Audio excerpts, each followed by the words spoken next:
Je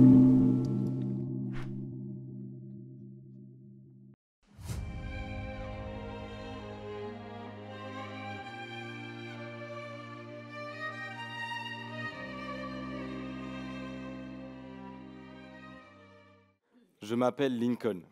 Ouais, ma mère était fan de Prison Break.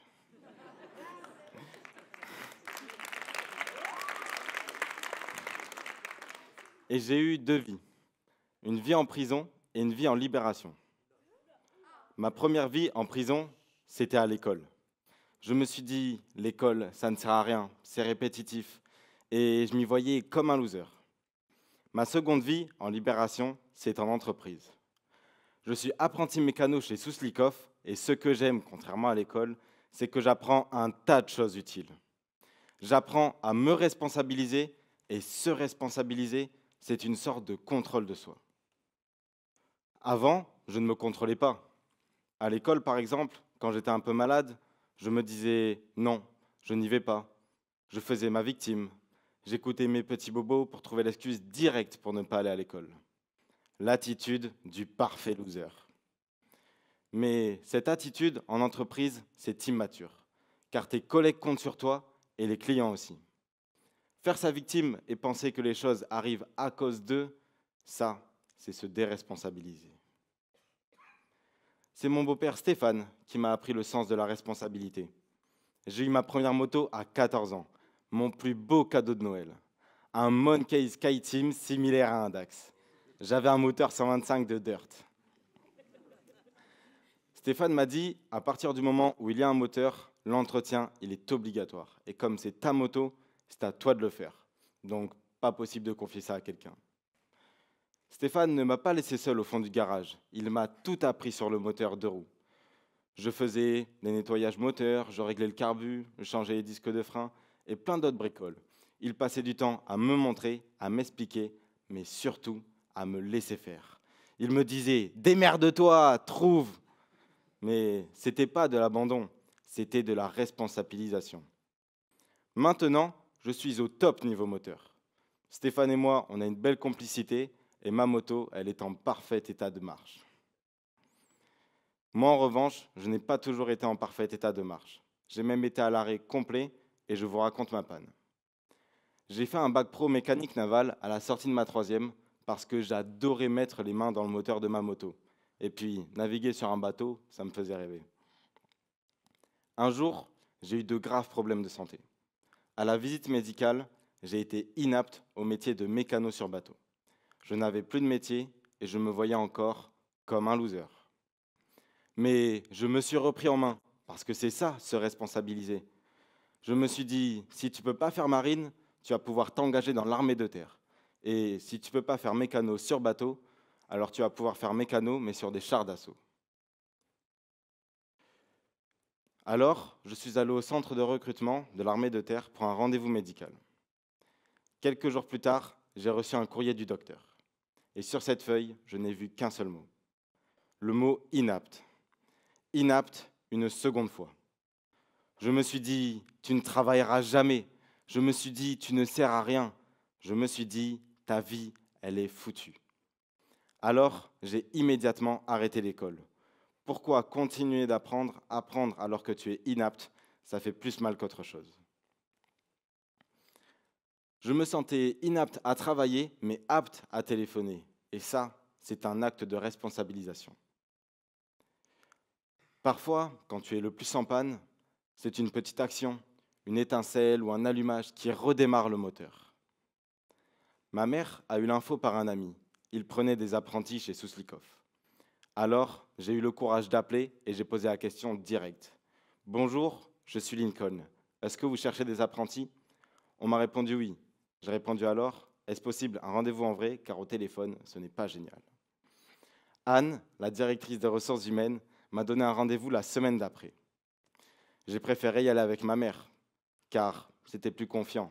Et puis, aller à un entretien avec sa mère, ce n'est pas la loose, mais bien au contraire. Pour moi, c'est une fierté, car ma mère, c'est tout pour moi. Elle avait appelé plein d'entreprises déjà, et puis elle est toujours là pour mes problèmes de santé. Alors, vivre ce moment avec elle, ça, c'est important. Et puis, ça rassure un employeur quand tu n'as que 17 ans. Anne, je me souviendrai toute ma vie de son sourire. Le sourire de la confiance accordée tout de suite. Elle nous a fait visiter l'entreprise direct, le côté magasin et la partie mécanique. Elle m'a présenté à tout le personnel. J'étais super heureux, mais aussi super nerveux. Anne, elle ne savait pas que dans ma tête, il y avait le mot inapte qui tournait en boucle. Elle ne savait pas que j'étais en panne et que par sa gentillesse, elle était en train de réparer mon moteur intérieur. Je me suis dit que passer de bateau à tracteur, ça allait être compliqué. Mais avec ce regard des personnes de Souslikov sur moi, ça allait le faire. Et j'ai vite compris qu'on était en train de me donner ma chance et que j'étais apte à la saisir. J'ai commencé par une semaine de stage non rémunéré pour savoir si ça marcherait, mon rodage ou ma période d'essai. Aujourd'hui, cela fait plus de 6 mois que je suis chez Souslikov. Chez Souslikov, j'adore apprendre. Tout le monde m'apprend et on m'apprend bien. Il y a quelques mois, si on m'avait dit « voilà tout ce que tu as appris », eh ben, je n'y aurais pas cru. J'aurais pas cru être apte à apprendre tout ce que je sais là. Ça fait un choc de trouver sa voie. Je fais de la mécanique, de la rénovation, de la création de pièces et de la réparation. On va passer d'un tracteur de 2 tonnes à un sécateur qui pèse 200 grammes. Et ça, c'est magique.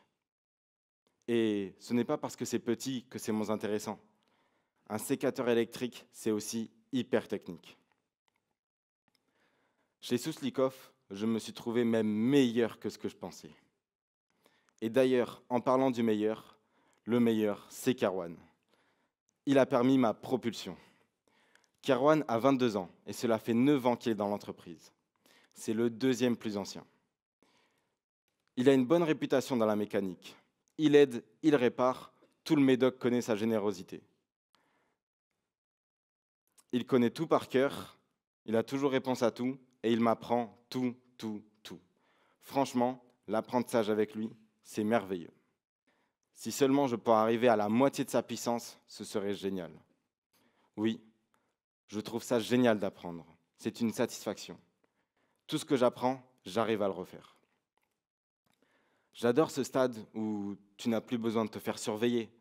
Ce stade où tu n'as plus besoin de demander. Ce stade où tu peux le faire seul et en responsabilité. Anne a remercié ma mère pour l'éducation que j'ai eue.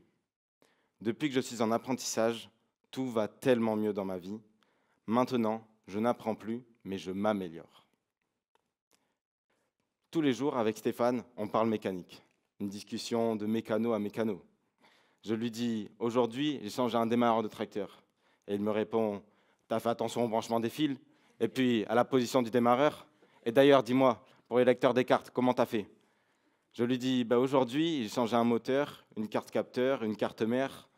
J'ai fait la révision de la lame, de la contre-lame et des rondelles.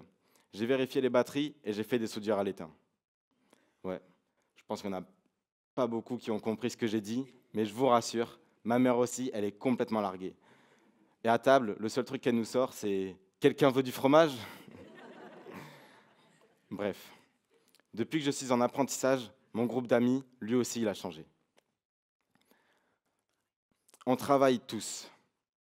Lenny, il est maçon, Brice est dans le terrassement, Kylian et Enzo sont électriciens et Pablo est charpentier. Donc forcément, quand on mange, on se raconte nos semaines de travail. Si je n'avais pas travaillé, moi aussi, je me serais senti complètement largué et définitivement un loser. Alors, peu importe si vous avez des soucis physiques, si vous avez des soucis de santé ou même si vous avez des soucis mentaux, vous êtes tous aptes à l'envie. Une personne qui ne travaille pas est une personne qui n'a pas l'envie de réussir. Elle ne grandira pas, elle ne trouvera pas son métier. Trouver un métier, ça ne se compte pas en minutes ou en heures. Ça se compte en années et ça se révèle en pratique. Et quand les autres te voient, ils disent que tu es un bosseur. Alors, l'important, c'est de toujours essayer, toujours tenter.